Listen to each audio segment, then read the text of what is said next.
Good morning, everyone, and welcome to today's live. My name is Cynthia, one of the instructors with Iris Reading, and we are based out of Chicago. So I'm happy to see you in the audience today. Like I say, we are from Chicago, so if you'd like to share where you are joining us from, we'd love to see who we have in the audience this morning. Iris Reading is really known for their speed reading workshops, and these workshops have been taught in over 100 cities around the world. So we're obviously very proud of that, and we're curious, have we maybe come or crossed paths with you? Have you ever heard of Iris Reading? Have you ever taken a workshop with us in the past? Feel free to let us know in the chat area. We also this morning have the founder and CEO Paul Novak joining us, and he will be interacting with you in the chat as well. So if you have any other questions to ask about Iris Reading, please feel free to direct them to Paul. You can ask me, or you can direct them to Paul as well, as he's more than happy to answer those questions. Thank you for joining us from Miami. Unfortunately, it is cold and gloomy here in Chicago, but hopefully the weather will warm up a little bit. All right. So today we are talking about comprehension, improving our comprehension at that, okay? Or we called it Comprehension Strategies, and we're really excited because this month was the first month we launched this course. So we are excited to hear your feedback. Feel free to either drop it in the comment section below or send us an email, and I'll leave that at the end of the presentation on a slide right there.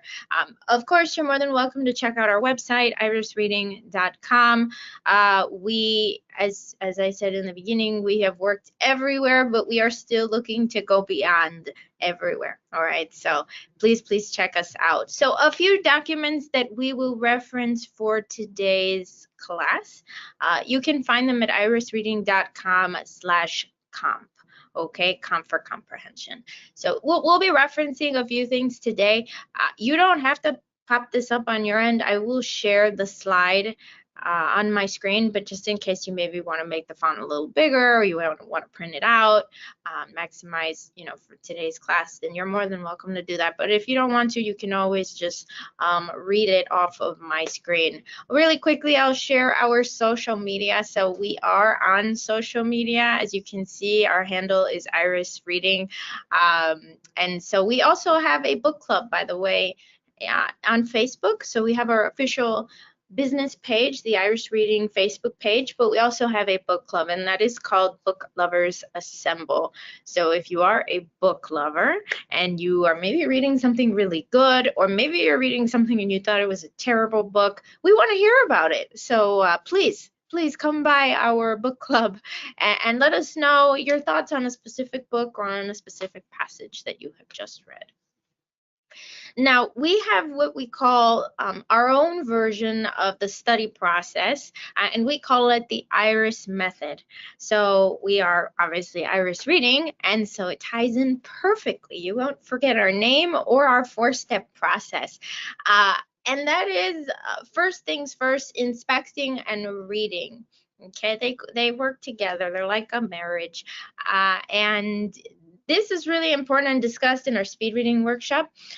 We talk about maximizing and being a little bit more of a productive reader. If you feel like maybe you're reading a little slower than average, or you just don't have enough time to read through everything, this is a great workshop to check out. And essentially what we're saying with inspecting is get an overall feel for what you are about to read. If you're like me and maybe have read or started reading a book without really knowing how long the chapters are, if there's any pictures, if there's any vocabulary words, if there's anything like that, you start to lose attention after a certain point or focus. You're like, how long is this? How long is this first chapter, for example? So that affects our comprehension there, and that's why we want you to inspect. We also, that's a great way for you to decide if you need to read something or maybe not. Maybe it's not something that needs to be read immediately. I'm a student, and I do have a lot of material that my professor sends over the weekends, and it's a lot. It's like 10 or 12 emails every weekend on a specific subject or something he finds on Reddit, right? And you'd assume because you're a professor, I hope he's not watching, is sending this over to you, you would assume that it's all important, right? Or something that needs to be read immediately, something that'll be on the exam. But inspecting has led me to see that that's not the case always. Okay, so it helps save time as well. So if you are a student that is very busy, maybe you're involved with extracurriculars, inspecting can help you maximize your time. Third step in the IRIS method. So we talked about inspecting, obviously then deciding if you're going to read something or not. Third step is inquire. So we want you to ask questions before you try to memorize it, which is our fourth step. Ask questions such as, what does this have to do with anything? Why are we doing this?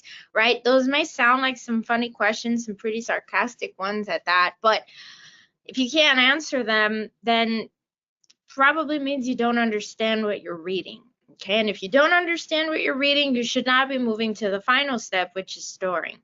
So we talk about asking questions in our note-taking workshop. So please check that out as well. And storing, obviously we're making reference to our memory workshop as well.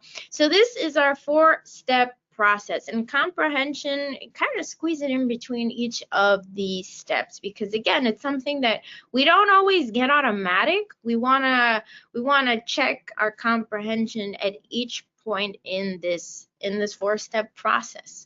Okay, so maybe for you, comprehension isn't something that's automatic, right? Maybe you're struggling to understand something. So you might also maybe not know what questions you should be asking. And that's okay. That's okay, because again, we are here to help. So let's talk about the different dimensions of comprehension. Because if it isn't something that is automatic as we'd like it to be, then we need to know how to dissect it, how to break it down, what to ask, and how to think about the subject we're learning about. Okay, so a few ways that we can really fine-tune our comprehension on a specific subject. Step 1, are you able to explain this subject to anyone, really, to your professor, to your classmate, to your maybe little brother, little sister, if you have a child, right? Maybe can you explain it to someone in another language if you speak another language? Okay, so explain it. We'll get into why this is important in just a moment. The second step we want you to progress to. So most people stop at explaining. They think if I can explain it to the wind, then I'm good, I'm golden. But that's we don't want you to stop there. Okay, we want you to deepen your comprehension. So what are the different perspectives on this subject? You might not even thought that there are different perspectives on that specific subject, whatever it may be. Okay, but we'll talk about why this is important and why it's good to dig into this, because again, it can help prove to you what you know, or maybe what you thought you knew and you really don't.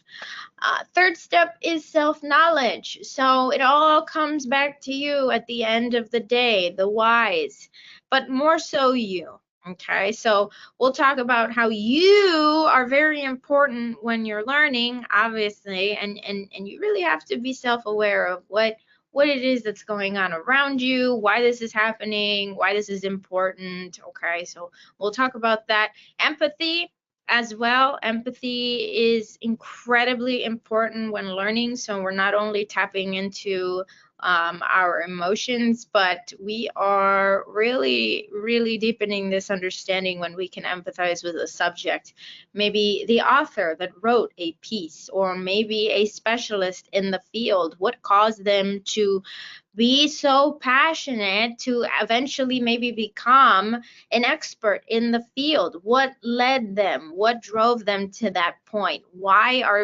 How did this subject become the subject that you are now studying in university? How did it get from the beginning to there? Okay, if we can empathize with the material, that's really important and really helpful. So we'll talk a little bit more about that. We'll talk about practical application as well. So most of the time when we're learning, if we're learning something that we don't like and we're not jiving with it, then we don't even think about how this can be applied to the real world, right? Real world scenarios, we can do this on a day-to-day basis. How does this happen? Do I ever do something similar to this, right? I found specifically for myself, when in math classes, algebra was something that just we never got along, right? And I would always think to myself, well, how am I going to use this in the real world? This doesn't matter. I'm not going to need this when I'm shopping or when I'm doing something else. But I was surprised after graduating high school and going straight into nursing school. You'd be amazed how you maybe wish that you had paid a little more attention in math class. So we will talk about this as well. And our final point for today will be interpretation. So how have other people interpreted this material? Have they maybe given some kind of artistic rendition on the subject? Have they composed a piece of music on the subject, right? Is there art inspired by the subject? What are the varying interpretations of the subject, okay? And you might think, well, there is no art on molecular biology, or there is no art on quantum entanglement, but you'd be surprised what you can find. All right, so point of today, we want you to ask questions. Okay, I know this is titled as a comprehension workshop, but we want you to ask questions. We want you to get excited about learning about whatever subject it is you're learning or whatever class it is you're taking. Most of the time, if we're not interested, and you'll notice that in our Instagram post from this morning, we don't necessarily see the practicality behind why we're learning something, right? And that not only lessens our enthusiasm, but it just makes learning so difficult and just so boring and just nah, right? So we want you to be interested, and we're gonna help, hopefully throughout the presentation, help you ask questions that can excite you to continue to learn. Now, before we get into all of that we discussed, we want to just assess your basic comprehension skills, maybe that you brought to class this morning. Okay, so we're actually going to read something together. I'll just quickly share this point right here. Comprehension is really important, but it's pretty sad to see with the reading comprehension exams that we have here in the United States, and I think maybe other countries as well. Let us know if this is the case with you, where for one, they're timed, right? And so that means that if you are given an hour to take an exam and you're only able to answer 19 of the 38 questions, then that means you got a 50%. Okay, now it doesn't matter if you got all 19 correct, you still got a 50%, which is, you know, it's an F. So again, with the reading comprehension exams, and this works in conjunction with our speed reading workshop as well, we obviously want you to be faster at reading, better at understanding, faster at understanding as well. So with that, you know, just we want to keep this in mind when we're taking our exams in the future. Let's get into this first kind of mini assessment on yourself and your comprehension strategies so far, before we get into the 6 dimensions that we talked about earlier. So at this time, go ahead and check out irisreading.com/comp, and you are going to look for the article called focusrituals.pdf. Okay, and when you pop it up, it's going to look like this. You will notice right, fairly basic. I'm going to give you 2 minutes to just read as much as you can. This is not a race, so don't feel like you have to finish the article. Just read to understand, and then we'll talk about it at the end, okay? So, oops, sorry about that. Let's go ahead, and again, we're just going to read. We're going to see with the strategies that you have on hand already. We'll talk about how your comprehension was this time, and then we will compare it to a second run closer to the end of the presentation. All right, everyone, so I will disable my webcam for this portion. Go go ahead and just start reading from the top. Again, this is called Focus Rituals, and you'll notice the timer going off in the middle of the screen there. So when the 2-minute mark is done, then I will hop back on. Go ahead and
all right, so that was the 2-minute mark.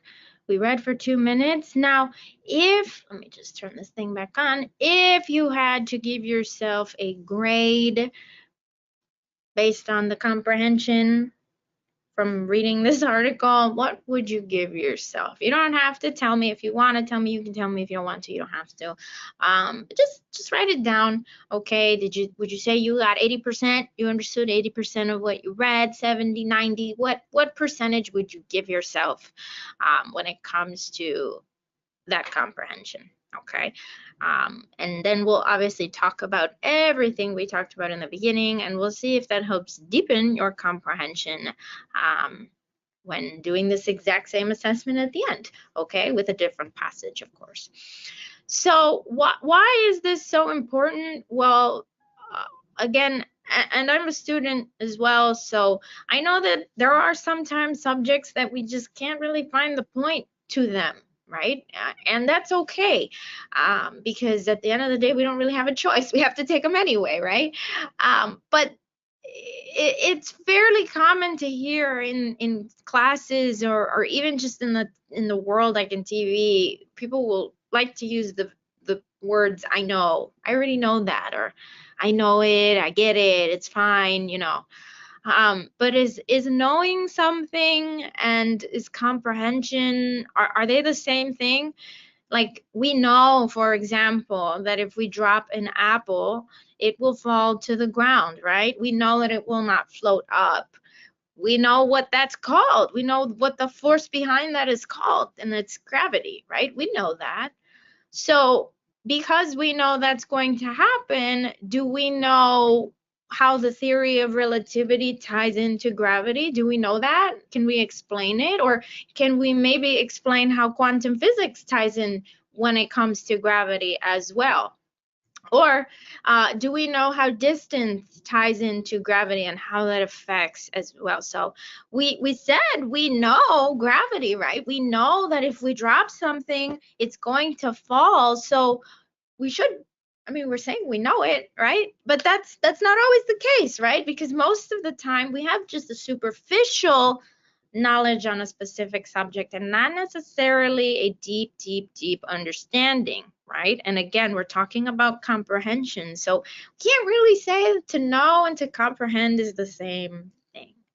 Okay, so let's get into our first dimension. Funny that we're talking about gravity and dimensions, right? But let's get into our first dimension when it comes to deepening your understanding or improving your comprehension on a specific subject. And that is of being able to explain it to someone. Can you explain it first, obviously, to yourself, but can you explain it to a classmate, a colleague, your professor? Can you maybe use Feynman's technique of explaining it in simple terms and then using technical terms? Can you maybe explain this to a 6-year-old? And that reminds me of that. It's a Reddit. It's called Explain Like I'm 5, right? So can you simplify your explanation to something very, very basic that a 5-year-old would understand? Now, the point of being able to explain is not so much for people to just hear you and for you to practice your public speaking, which, by the way, is a presentation that we are currently cooking up, but more so for people to ask questions like why, right? Why does the apple fall when you drop it? Why? And answering just because it's gravity is not a good enough explanation, because again, that means we don't really understand it, right? We can't explain it. And if we can't explain it, then we don't get it. Okay. So unfortunately, most of the time, most people will stop after being able to explain something somewhat well. And we don't want you to stop there. Okay, so let's move on to the second step really quickly. Obviously, we're going to ask a few questions, and you're going to notice that we're not going to give you the answers, because the point, again, is to help excite you into researching the whys, right? So that you can explain why. So we know that the ball will roll down this ramp, right? Or we know that the apple will fall, but let's look at why. Why does this happen? What exactly is happening in the universe that causes this? And again, remember that saying it's just gravity, that's not a good enough answer, okay? Because we want to know, again, what is going on. So we're able to explain it, okay? And you're going to notice this takes time, right? This takes time, but again, this is really important for comprehension. Okay, so moving on to the second step, and we're going to keep the overall theme of gravity in our presentation. So if again you have questions about gravity or something like that, you might hear me say them. Think of some of the questions that you may have on gravity right now, and if you want to drop them in the chat, you may.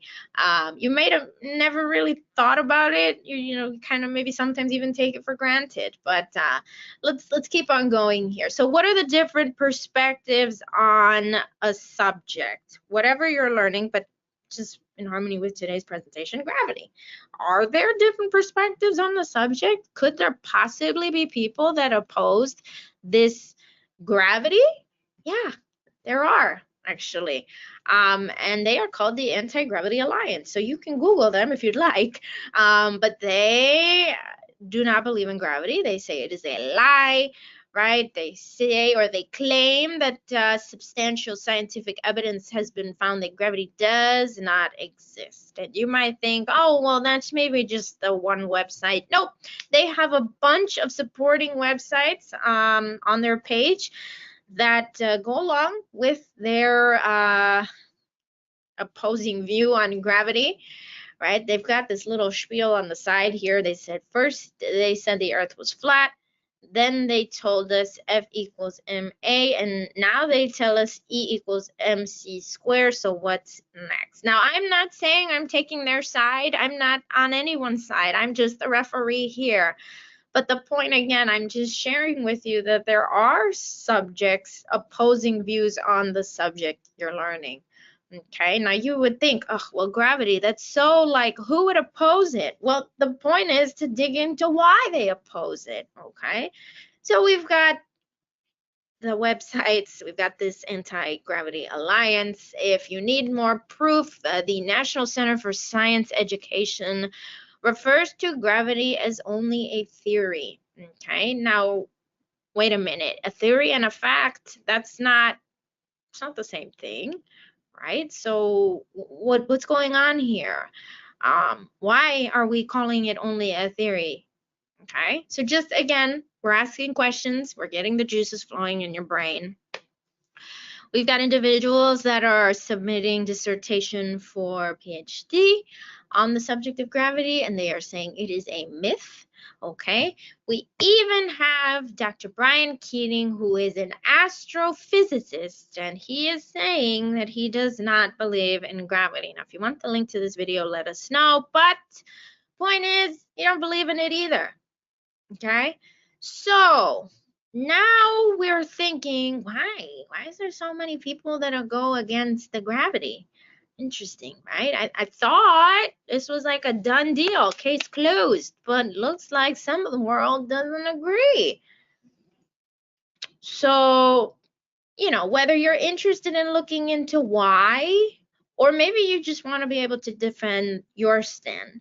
But the point is, you do need to understand the opposing side's view on a specific subject. Okay, and you probably never thought people didn't believe in gravity. Well, you know, today's your lucky day. We get to see that that is the case. Okay, so that is our second dimension that we have broken down a little bit, the different perspectives.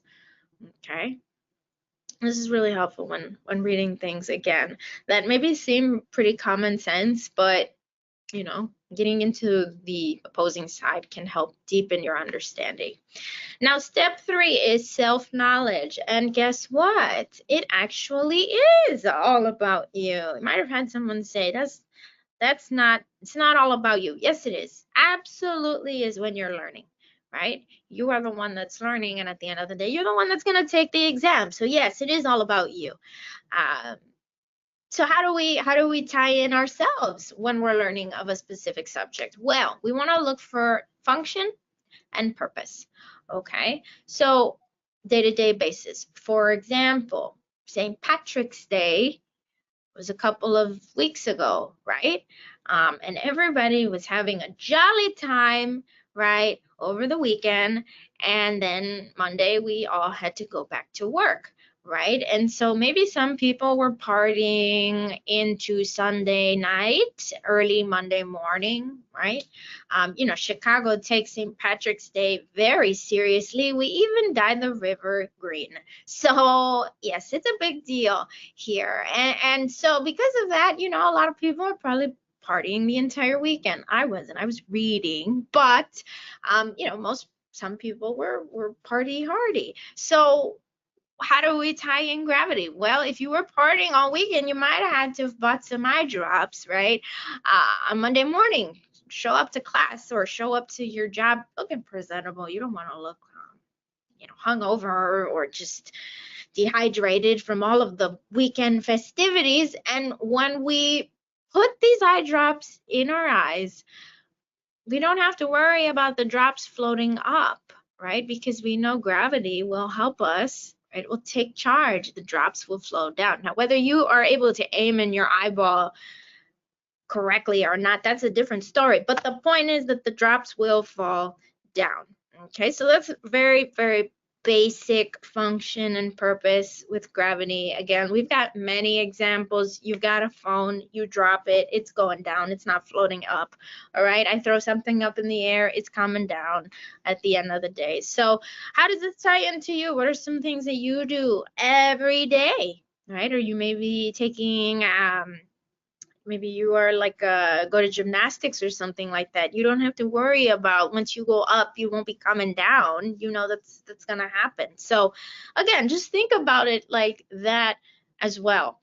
Because most of the time we kind of get stuck on the subject and we don't leave it, right? Or we get stuck in our heads, and that's one of those really interesting points when it comes to note taking that sometimes everything can be like jumbled up in our heads, and it's not until we get it out and on paper that we're able to really understand what it is we're thinking, how we're going to plan whatever we're planning, right? It's not until we're able to get that out of our heads or on paper or on a blackboard, on a whiteboard, whatever, that we can actually start to put things in motion. Okay, so same thing with self-knowledge.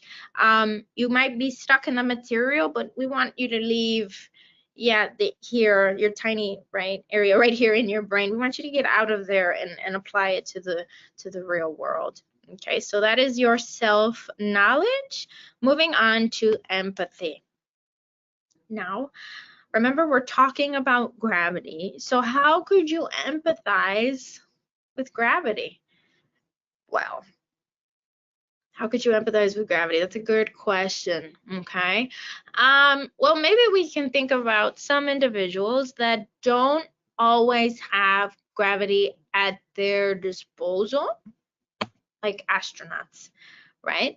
Astronauts are up in space, right? They're floating around. So how is it that gravity or not having gravity can affect an astronaut? Okay. Again, we maybe never thought about this before. Maybe we thought, well, they just chose to go up there. They must like floating around. Okay, but what are some things that maybe are taken for granted here on Earth that they don't have when they're up in space? And if NASA, you would like to leave a comment below, you would like to give us your point of view on today's presentation, you want to share what it's like to be up in space, not having gravity, please reach out to us, leave a comment below. We would love to hear some firsthand experience. This is us just after digging, in the internet and doing a little bit of research. This is something we were able to come up with. So, okay, again, we're trying to empathize with the astronauts, right? Shout out to NASA. What is it something that we maybe do that they may not necessarily be able to do as easily? Well, they're up in space and maybe they have to go to the bathroom. Well, absolutely, they will have to go, right? They are functioning humans. So have you ever thought about using the bathroom up in space? Like, you ever thought about, maybe now you're like, ugh. Right? What is going on? Well, when we go sit on the porcelain throne, we never have to worry about anything necessarily floating out. I don't want to get too graphic, right? But floating out, that's not going to happen unless your toilet is overflowing, and that's a pretty awful thing to go through. But up in space, everything is floating up. So, maybe we think about that, like, oh man, how do they use the bathroom without having accidents? Well, we again did a little dive into the Smithsonian, and this is an article that was published in 2013. How do our astronauts go into the bathroom in space? And it's a look at the space shuttle toilet and the deepest, darkest secret about space flight. So this might seem rather silly, but we are deepening our understanding when it comes to gravity again, because we're tapping into someone who doesn't always have it, right? And so first sentence of this paragraph, we're only going to read that main idea. It says, for solid waste deposits, the toilet has foot straps and thigh braces to help astronauts stay in place, and airtight bags on hand for toilet paper disposal. So, can we maybe empathize with astronauts now? Okay. I love being here on Earth. I love gravity. I've come to love it after talking about gravity for so much this morning, because imagine being up in space. Now, what are some other things that we may do here on Earth that maybe they can do up there, but not with such ease? Maybe washing your hair. Remember, if everything is floating up, I found a TikTok the other day of an astronaut showing how she washes her hair, and all the water that she kind of puts in her hair, it floats out. So she's got to catch the water and bring it back. Okay. If you've thought about something as simple as burping, do you know what happens when you burp up in space? I'm not going to tell you. We want you to Google it. However, you might not be too happy with the answer that you find. So, read at your own discretion. Now let's keep going. We have been able to empathize, right? So far, you're probably thinking, my goodness, I feel like I had no idea. Okay, and that's a good thing. That's a very, very good thing. That's what we want. And this model that we're using today, so all of these questions that we're using, you can take this with any subject, so you can recycle this. Okay, playing around with the idea of maybe creating a worksheet or something like this, so that you can use it in class as a guide. It's actually a pretty good idea now that I thought about it. Okay, so how can this be applied practically? This is the next subject. Okay, simple, right? Very simple, larger world application. We know that if the ball is going to be thrown, we don't have to worry about it floating anywhere. We know where it's going to come down. At the end of the day, it's going to come down. Let's just follow our little illustration that we have. It's just going to come straight down. Now, a few other questions that we can ask when it comes to application is, how could we use this to maybe overcome a specific obstacle, constraint, or challenge? Okay, how and when can we use this knowledge or this process? Right? So these are a few questions we want to ask when trying to apply the subject or the whatever we're learning. Okay, gravity, we've got a good application when it comes to gravity. It's not necessarily rocket science when it comes to application, right? So we don't have to dig into this too deep today, because we all know that if you've got something and you drop it, it's going straight down. All right, let's get into our final step, or our final dimension of comprehension, and that is of interpretation. Okay, so have you ever heard of an anti-gravity statue or a gravity-defying statue? Well, there's a bunch of them all over the world. Okay, and this one is called The Force of Nature by Lorenzo Quinn. Now, when you look at this doesn't necessarily look like, it's almost like your brain is tricking you. How is it that that is able to stand up straight? Okay, interesting, because we just read and we've talked about and mentioned many times that what goes up goes down, and that kind of feels like it should be tipping over, but it isn't. All right, how do they do that? I'm not going to answer. Remember, we are just asking questions. Have you ever seen this? Now, this is not like some picture that some AI thing made or Chat GPT.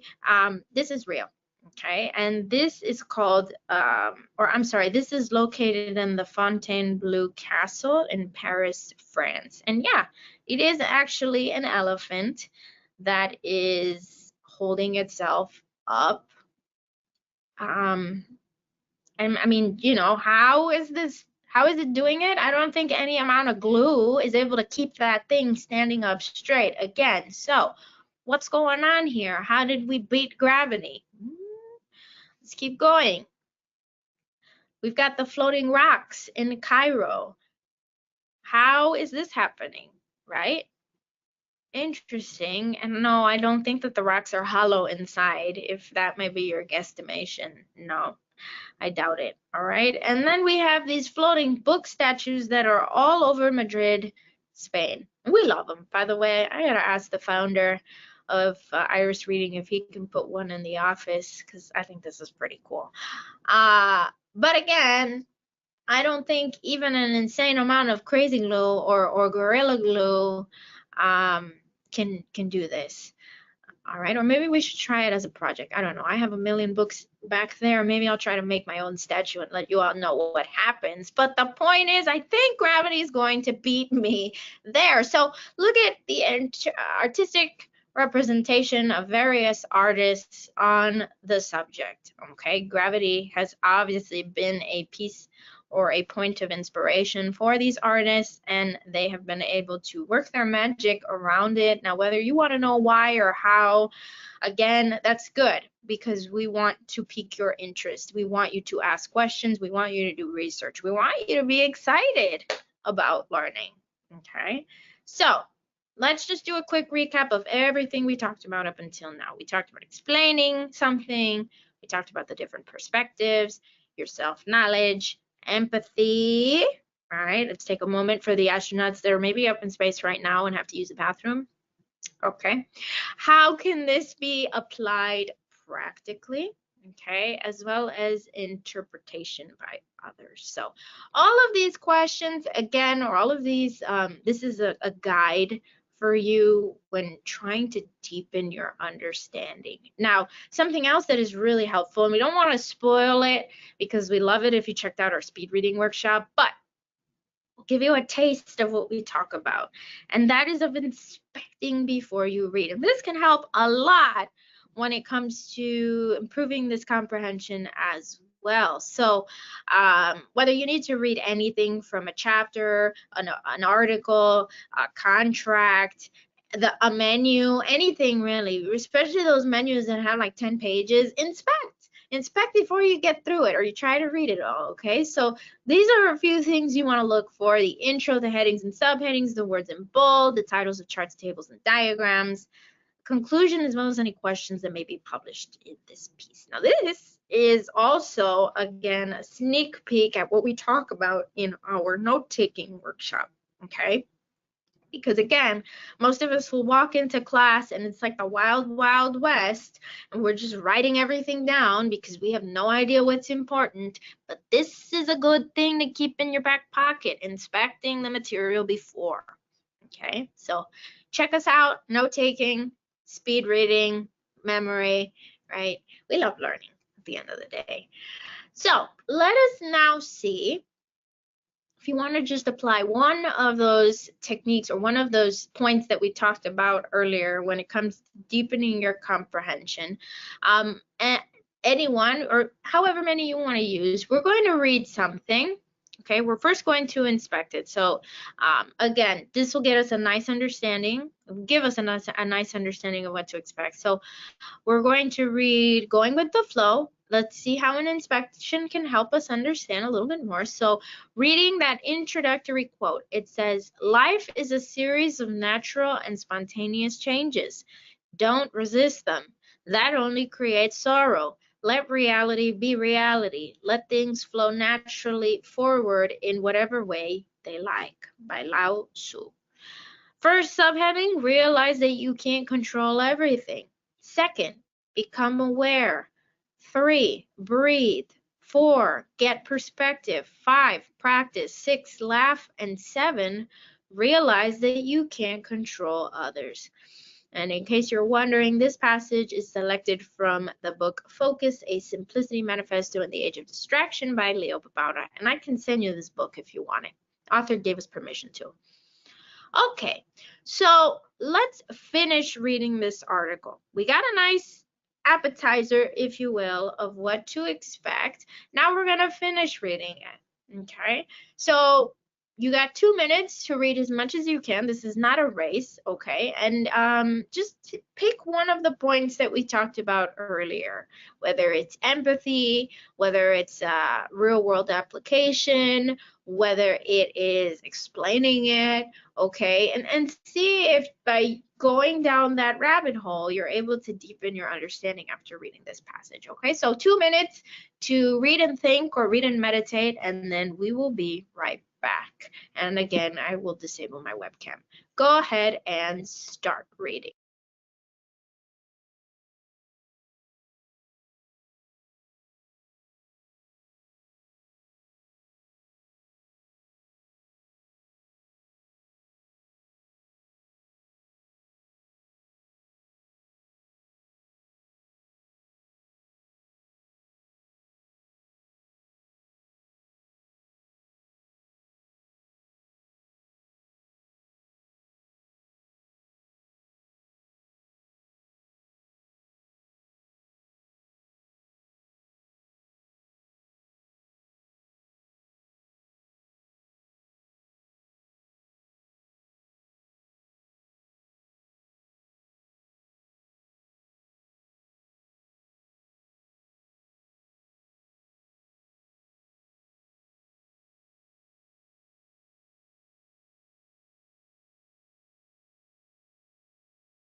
Okie dokie. So we read, we meditated, we thought about the material. Okay.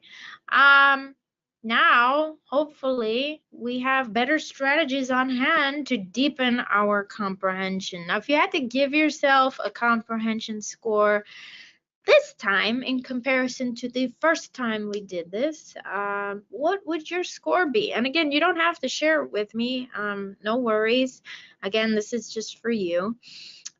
But something to think about. Okay, now obviously we would like it if you used all 6 after reading, right? Or spacing it out in between paragraphs maybe. But of course we only had an hour to get through today's presentation, but maybe something longer will come in the future. Who knows? So if you made an improvement, tremendous. You get the success, baby, right?